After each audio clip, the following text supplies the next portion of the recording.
gentlemen, listen. The way tonight's live eviction show started and the way it ended, hey, epic content.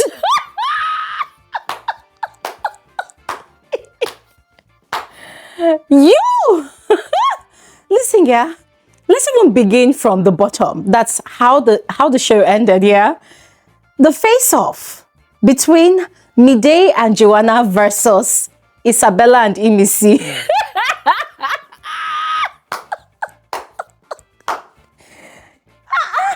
It's the way Isabella was trying to catwalk around the lounge, and Joanna was mimicking her like one bent turkey. Hey, ladies and gentlemen, this is all thanks to Ebuka, by the way. Ebuka came sprinkling some pepper and extra spices in the faces of these housemates, and I tell you for free that, come on, the drama, the drama for this new week is going to be explosive. Because, listen, the whole of today, it's been one drama or the other. And guys, I apologize to all of you for not putting out a video. I was not feeling too well today. Yes, I am really stressed out. But I promise you all that come tomorrow morning, there's going to be a proper video analyzing everything that happened today, because there's a lot to unpack. All right, it was from one drama to the other, and of course the live eviction show was going to begin. I did not want to dilly-dally, so don't worry, I've got you all covered with all of those updates. All right, but for this video, we're going to be focusing on tonight's live eviction show, which was very interesting, by the way. So make sure you watch to the end. Don't skip out on any parts. There's a lot you do not want to miss out on. And you're all specially welcome to my channel. My name is Bbnaija. This is Frankly Speaking with Bbnaija, and I am the girl with the tea. Without further ado, we dive right into the details of this video. Now, first, beginning with how tonight's live eviction show started. Ladies and gentlemen, in a shocking twist of events, Faith emerged again as the most influential housemate of the week. Again, for the second time.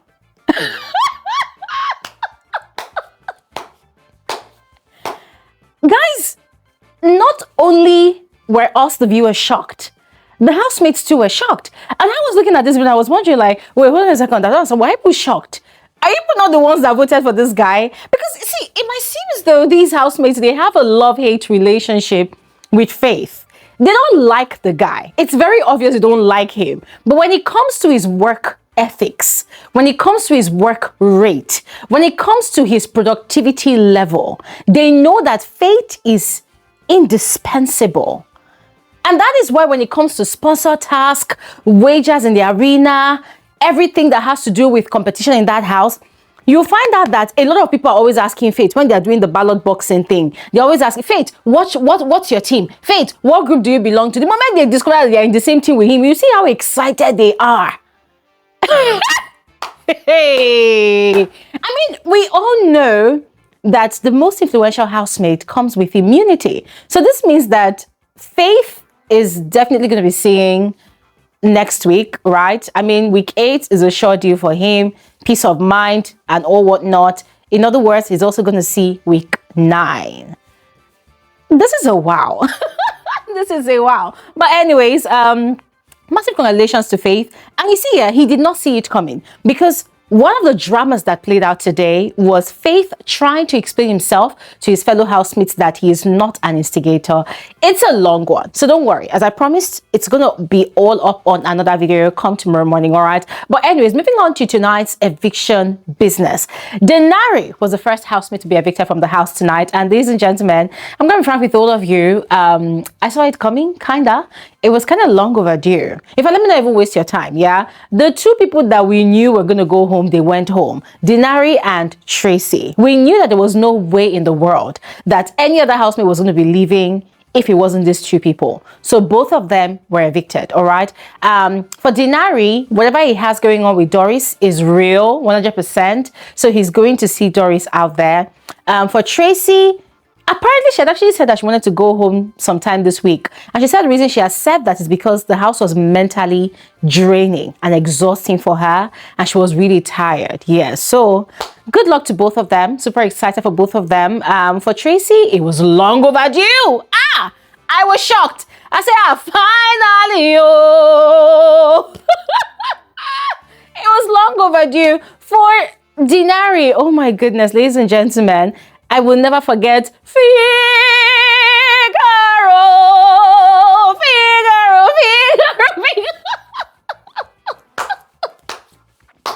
Now for real, I'm gonna miss these people. I mean, in as much as they were kinda not dramatic like other housemates, they had their own little quotas that they were adding to the show, even though not a lot, but they had little spices here and there they were adding to the show. All right, so yeah, whatever. As I said, good luck to both of them. Now let's quickly move on to Ebuka's interaction with the housemates. Ebuka had moved on to Thelma, and I'd asked her that normally the head of house is supposed to bring unity in the house. But there seems to be a lot of division in the house this week, and she in particular seems to be the one spearheading that division. And then he had referenced a statement she had made that normally she wouldn't be talking to Imisi, that she only started talking to Imisi because of Kola. So why is she not uniting the house? And Thelma has said that she's not in that house to, you know, bring unity. Guys, let me try and see if I can quote what she said. Yeah.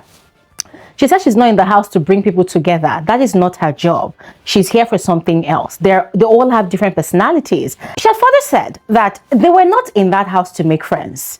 And for Imisi, they were never friends. She only started speaking to Imisi because of Kola, and also, you know, through Kola, she was able to see some other side to Imisi, but they were never friends. And guys, here, the way Thelma put it, 100%. I literally put out a tweet. I said, period. Thelma said what she said, and that's on period, because she's not there to baby anybody.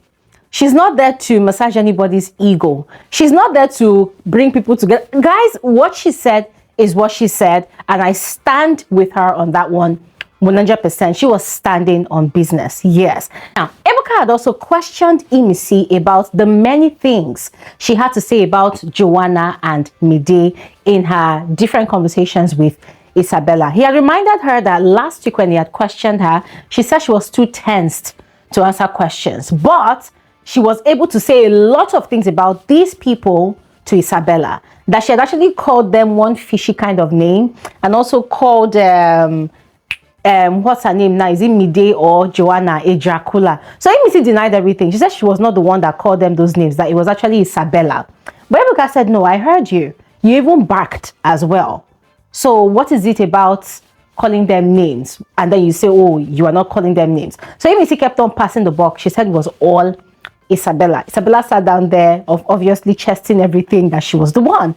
And ladies and gentlemen, we know what followed up afterwards. It was a serious altercation, you know, between these girls and Mide and Joanna, who knew already that they had been talking about them. But remember, Imisi had lied to Kola that they did not call any of those girls names, that it was actually Thelma and Isabella who were having issues with each other. So the whole thing was just really crazy, right? And ladies and gentlemen, I cannot wait to see the drama that follows on afterwards. Now, Ebuka had moved on to Rude Boy to ask questions about his many conversations with culture. You know, how they had talked about different housemates, especially about Thelma, that what is this issue between him and Thelma?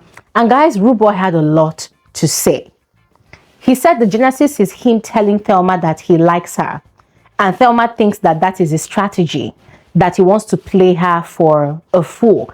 There was something Thelma said earlier today, guys. I'm going to be explaining all of that on my next video. The video I promised you all, I'm going to be explaining all of that. But Rude Boy said he was fed up, you know, that Thelma keeps on saying that, oh, whenever people are gossiping about her, that she is always, or he is always there, but he doesn't know what she wants him to do. That what about her when she is seated at a table where people are gossiping about him? Does she defend him? Does she have his back? That he's quite tired. And then there's also the wager that he wasn't even around for 3 days, but then he shows up, and then Thelma is expecting the word of him that he should be a great musician to be able to sing the song that they had already composed for days. So the whole thing was just a lot, and even Ebuka was exhausted.